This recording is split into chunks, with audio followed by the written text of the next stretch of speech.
கடந்த வாரம் சரிகமபால judges Saindhavi ma'am அவங்க மகள் அன்விக்காகத்தான் பாட்டை டெடிகேட் பண்ணி பாடியிருக்காங்க. இந்த ரவுண்டில் முதல்ல நடுவர்கள் எல்லாரும் சேர்ந்து அவங்களுக்கு ரொம்பவே பிடிச்ச ஒரு பர்சனுக்காக பாட்டை டெடிகேட் பண்ணி ஆரம்பித்து வச்சுருக்காங்க.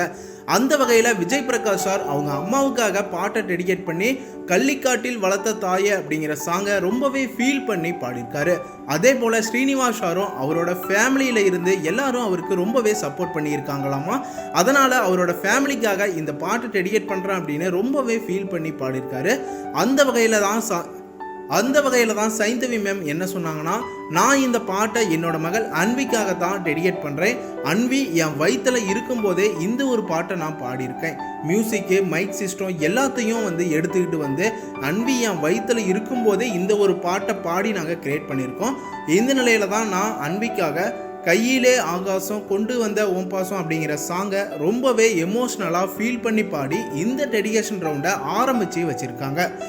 இந்த டெடிகேஷன் ரவுண்டில் யாரோட பர்ஃபார்மன்ஸ் ரொம்பவே பிடிச்சிருந்துச்சு அப்படின்னு கமெண்ட் பண்ணுங்கள். மேலும் அடுத்த அப்டேட்ஸுக்கு சேனலை சப்ஸ்கிரைப் பண்ணிக்கோங்க, பெல் ஐக்கானையும் கிளிக் பண்ணிக்கோங்க.